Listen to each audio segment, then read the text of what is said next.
Hey everyone, I am here at PAX joined by Cole Wehrle, creative director at Leader Games and co-owner of Wehrle Gig Games. How's the con going so far, day one? Day one, we're in the earliest moment. My voice isn't destroyed yet. Con's going great. I taught ARCS to the first look crew, which was wonderful. And I've just been kind of perusing, seeing everybody get excited. I love the feeling of the very opening of the first day because it's like we're getting ready to like open a play.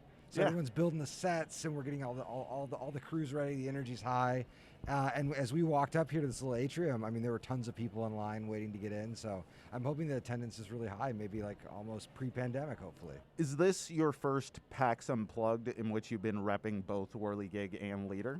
No, not quite. No, because we had I think we had early copies of Premiere at the last Unplug I did, Okay. which was right before the pandemic. Is your brother here too? Was this a joint venture? No, he's not. I would have pulled him into this interview. No, he's not here. Okay. He's safe at home. You're allowing him to keep the business going there. Yeah. So when you're at a convention like this, being the creative director at Leader, are you taking pitches or are people coming up to you? Or are you scheduling appointments with other publishers? What's your main objective at a con? Well, it's strange because we don't really know. Like when I start, I've been trying to keep my schedule increasingly open, and then what will happen is in the weeks before, people will like ask to sit down and talk about something. I'm always basically take any meeting. But the barrier is they have to reach out. So this is, we talk about this a lot at Leader. Like, I'm happy to look at pitches, but I don't want to tell you how to send a pitch in because I want you to figure it out. Like, it has to be good enough, and you have to be as interested in working with us that would take them to take a little bit of initiative on their own. So rather than just having like a big box that people are just going to send random pitches to, people write to our support address, support@leadergames.com. And if it's a pitch, it'll find its way to my inbox. And every once in a while, there's a game that works. An example of that would be Ahoy. So Greg showed it to me at the last Unplugged I was at. So As Hyperspace Smuggler, right? Yeah, as Hyperspace Smuggler. And he reached out and said, look, I know you guys don't normally take pitches, but this might be a good fit. And I said, you know what, Greg, I don't really know who you are, but let's sit down and play it. And I played and thought, okay, let me get Nick in this game. And actually Drew played in one of the early drafts of Hyperspace Smuggler. And I thought okay, this actually could be a good fit. So I like to approach cons as, I just like them as kind of organic summits. It's to me all about the conversation of opportunity, the happenstance run-in, and the kind of late night chat that turns into an interesting project. You mentioned ARCS, and I want to get back to ARCS, definitely. But while we're on the topic of Hyperspace Smuggler evolving into Ahoy, that's a game, I've talked to Greg about the development cycle and how it's evolved. In that early nascent stage, which was still a considerable evolution from the beginning eras of Hyperspace Smuggler, what did you see in the game that really felt like the gem that you wanted to work with? So a lot of times when people pitch us games, they will just look for asymmetry. So they're just interested in putting a bunch of cute little gears next to each other. And the Leader game shtick. Yeah, this is, and they play Vast, they played Root, but they're always taking the wrong lessons from those games. And when I play them, I'm always asking the question of is the asymmetry, is it advancing the storytelling of the game, or is it just giving players something to think about? Is it just like a cognitive tax?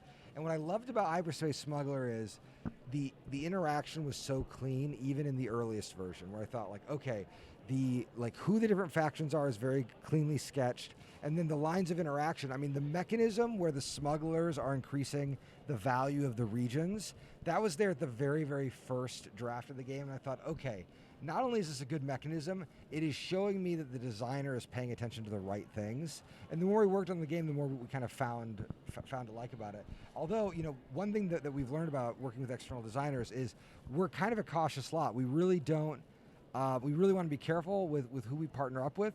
And so, when I was talking to Greg early on, I said, all right, Greg, we're interested in your game, but I don't want to sign you under a contract. Let's just make this the beginning of a conversation. And that was the beginning of 2019. Mm-hmm. Or around, no, it was towards the end of 2019. But we worked on that game internally for a year. Seemed like it might work. Then we put it on our actual production schedule.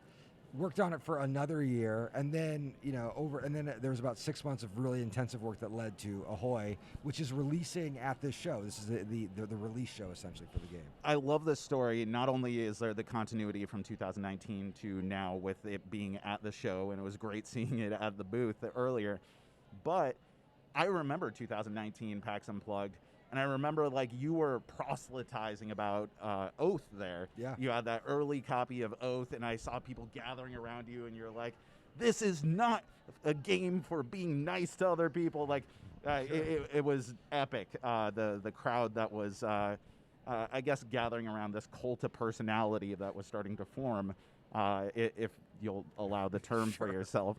I mean, you're Cole Wehrle at this point. People know your name and then see it on a box and go, that's a game I want to check out.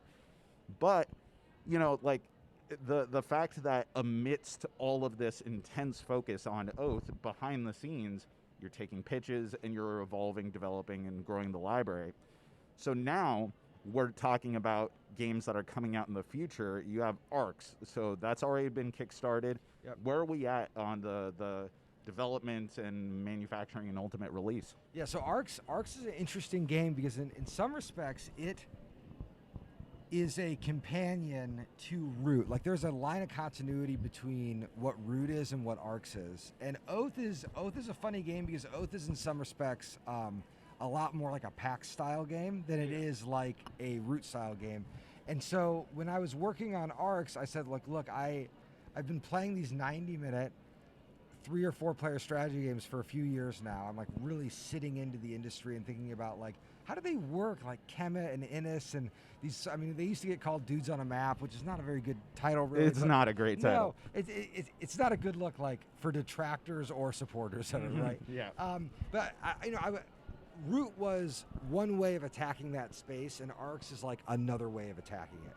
And so when I was working on it, I thought, I'm gonna let these sirens pass. When I was That's just some city flavor. Just some city flavor. When I was working on Oath, I kept thinking like, oh, there are all these things about Root that I really want to address, adjust, that can't be solved within Root because Root is what it is, and Oath is what it is, and I want this like other way of getting in. So I started working on ARCS pretty early. I mean, ARCS basically, Oath was finished for about a month.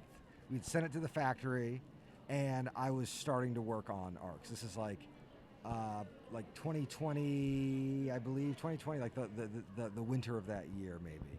And Oath had been finished. I started working a little bit on ARCS, and then we like took a break, and I helped everyone do the Marauder expansion. And then as soon as that was done, I went back to working on ARCS.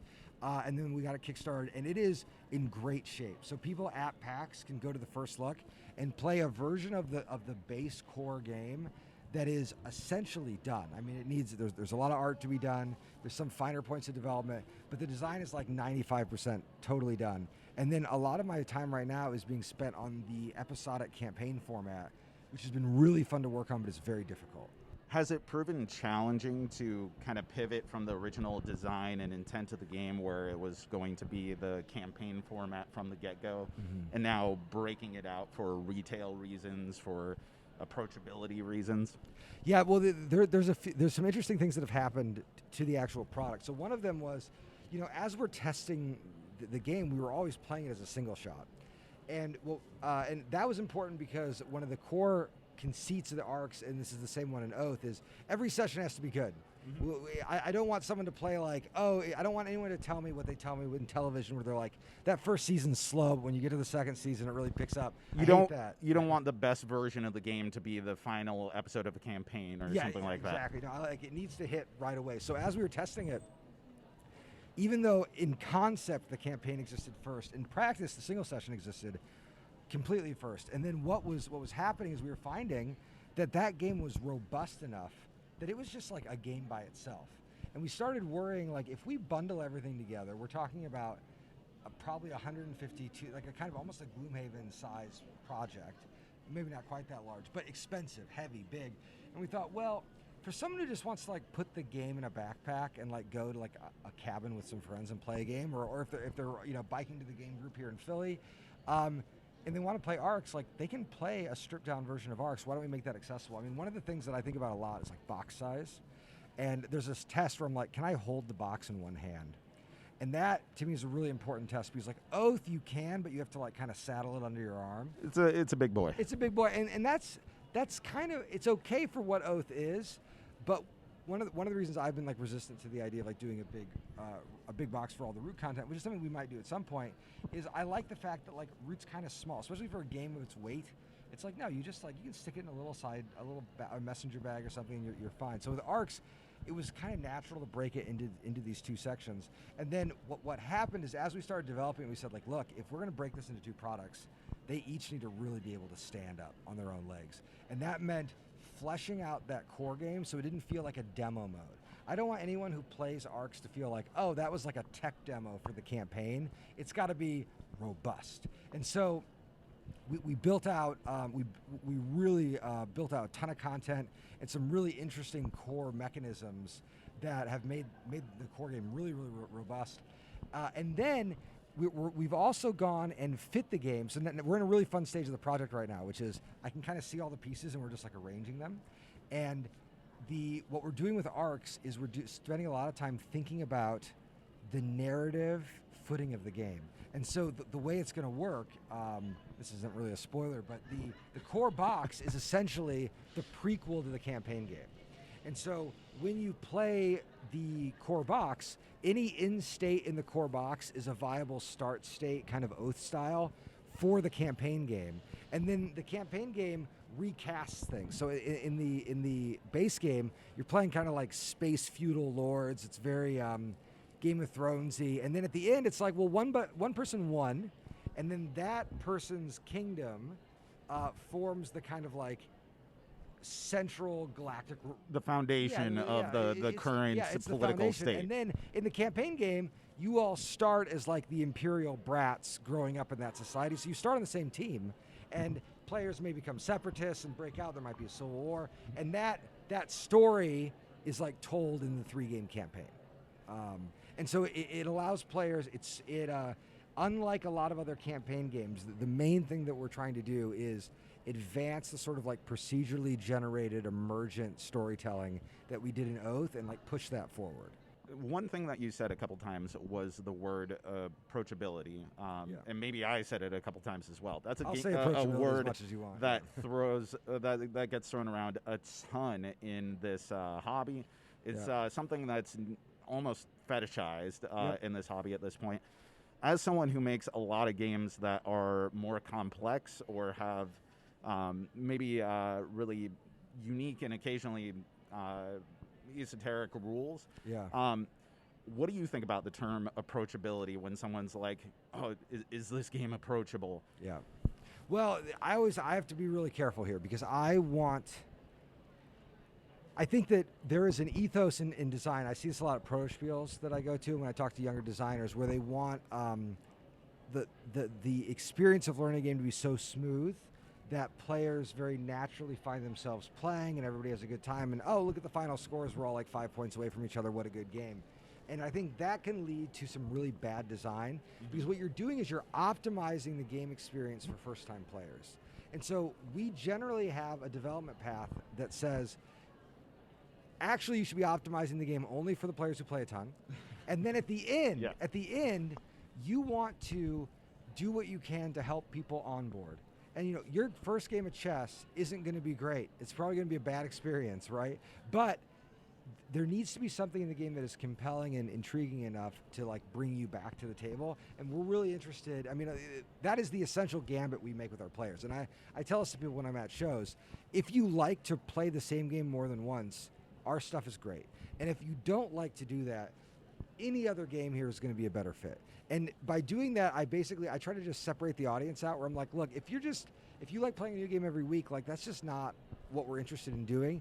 And the bargain I'm making with you is this game is going to be worth really exploring. And so instead of thinking about approachability, I really like to think about, like, usability and is the game hostile to experienced players, or is it friendly to them?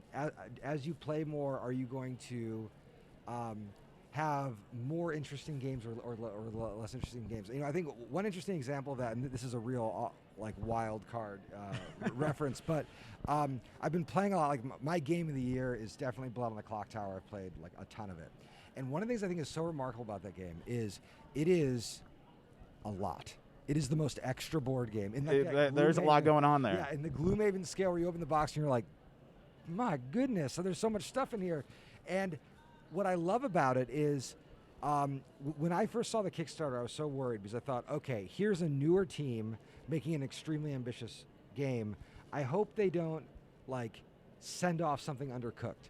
And when we started playing Blood on the Clock Tower, we were like, oh, it's obvious. They played this a ton, and they were constantly onboarding new people, and so all of the like entry ramps. You know, I think that, you know, one way to think about it is if you're building like a hill, right?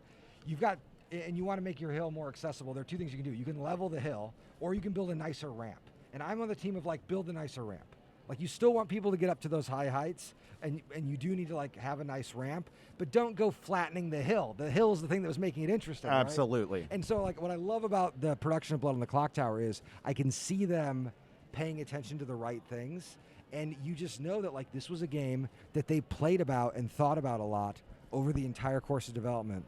And so as we're working on ARCS, we've just been like very carefully, you know, adjusting the UI or like fine tuning a mechanism not because it makes the game any easier or harder to play, but because we want to make the core system as robust as it possibly can be. So elegance is about facilitating the high heights of the game, not just shaving off all the bits that give it character. Right, yeah, exactly. Okay, so you are here working as a game designer, as the head of game development, or I guess not head of game development. That would be Nick Brockman, right? Yeah, it's a funny thing. It's like the way we structure the company at Leader is we have essentially we have like a creative and operations wing, and I kind of manage creative, and so that includes like overseeing the development, but we try to empower the project leads. And so like Nick is a senior developer right now, and he'll be a project lead, and when he is a project lead, he has the microphone, he has the show, and I trust him to make the right call on basically all of the smaller things. And when he runs into trouble, I'm happy to come in and help. But generally, I want anybody who's in charge of their own project to feel empowered to, you know, make the big cuts and make the delays. Because one of the things that can happen in any kind of project-based work is people start to get most concerned with just finishing. And the general mentality that we have at Leader is you only get one shot to really do it right. I mean, I try to think about every game is, the fact that a game exists at all is like a small miracle. There's just so many things that have to line up. So I go into every game assuming it like, this might be just the last one. For any number of like cosmic reasons, this might be the last one. And so I'm gonna really try to make it as good as it can be. And so I always tell project leads that we're working with, if you need more time, you pull the little chain that says I need more time.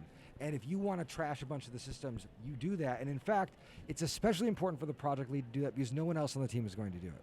Totally. Everyone wants to get done. So Nick has done great work. He's a fabulous developer. He's worked on a lot of the Root expansions and of course 4. And then Ahoy is the first like big product he's done by himself. Yeah. We're fine. All right, cool. Sorry. No, yeah. So Ahoy is the first project where I kind of told Nick, like, you know, you've led and been the key person on some of the smaller projects. Why don't you try working with a new designer? You know, he had a lot of latitude, and Greg was like a delight to work with because basically what we'd do is we'd say, Greg, these are the 3 areas where we're worried about. We're going to work on it for a few months. We'll let you know. And then we would kind of present our findings, and generally Greg said, like, this all looks good. I trust you. Keep at it. And so it was a really nice conversation, but there was just a lot of trust on all sides. Okay, so you're here as a game designer, you're here as the creative game director, you're here as a publisher. Can you still go to a con as a gamer, as a fan? Like, are there games here that you're excited to check out that aren't potential games that you're going to be developing and publishing and get involved with? Yeah, I mean, this is a funny show for that because there are shows I go to where I feel like I just get to play. And so one of those, like I just got back from Historicon in San Diego, which was fabulous, and I got to play a lot of games. And did you play Undaunted Stalingrad? No, I want to so bad. I went Oh, to man. Essen. I cannot wait to play it. I'm sure it's incredible. It looks so good. I've talked a lot with David about it, and I just it's so exciting to me because I love campaign-driven games that have like a real sense of story and stakes. And I mean, that was something that we worked on with Oath, that I'm like working on now with ARCS, and to see another game in that zone just makes me really excited. And you know, I always tell people that my favorite World War II game is Triumph and Tragedy, and on Stalingrad, you know, I'm as excited for it as pretty much anything that is coming out. I'm sad it's not here. Yeah, so I went to Historicon, great show. I got to play a lot of exciting things. I like Board Game Geek is a great con for playing. And what I like about those cons is that they're very good at having the weirder stuff. With Unplugged is strange because a lot of things they're showing, I saw at Essen. But there are, you know, where I'm going to be spending my time is in the little alleys on the far side of the hall. The small booths, the publishers who are just starting out, because that's where there's a lot of interesting ideas. So I'd tell people who are coming to Unplugged for the first time, go hang out in the small part of the hall, and then also go to First Look, because there are tons of people teaching all kinds of games. There's a new Zot game that involves this like funny little top that like shoots pizzas out around a map. Hilarious. Definitely worth your time. And I'm excited to like give Heat a play. I think that's it. I mean, I don't know. So far, I haven't yet found out. You have to ask me that question on Sunday when I've discovered something intriguing. So, Cole, we've talked about all of the exciting developments going on with ARCS. We have the story of Ahoy and its background. Is there anything else on the horizon that Leader Games is kind of brewing? I know you have some stuff with Void Lich online. Yep. You got any expansions or any other designs that you're working on right now that you can share? So we've been working a little bit on the Oath expansion. The Oath expansion has been interesting because basically there's a lot of ways to expand it. And we've been kind of thinking about it. I hate expansions with modules. Like I'd rather say like, this is an Oath expansion. You can turn it on and then it all kind of lights up on the same circuit. And so we're trying to decide precisely what constitutes that circuit right now. I'm hoping that we have some things to share about that in the early part of next year. And then Patrick has been working on an open world game called Path that's really exciting. It's a big open world game that plays in under 2 hours, set in the Root world. It is very different from other open world games. We sat down and played a few of the major open world games like Outer Rim, and I was just sort of refreshed at how different Path was, because a lot of those open world games are relying on event decks, story cards, that kind of stuff, and Path is so emergent. It's so hydraulic in its systems, and I think it's really interesting. Like, it's genuinely a very sharp game. Well, Cole, I'm excited to check it out. I mean, you know that I love Root and pretty much everything that Leader has come out with to date. So thank you so much for taking the time to talk with me. This has been exciting. It's great seeing you again, and I'm looking forward to checking out, I guess, the rest of the con with you. Yeah, it sounds great. Thank you so much, Jack, for sitting down.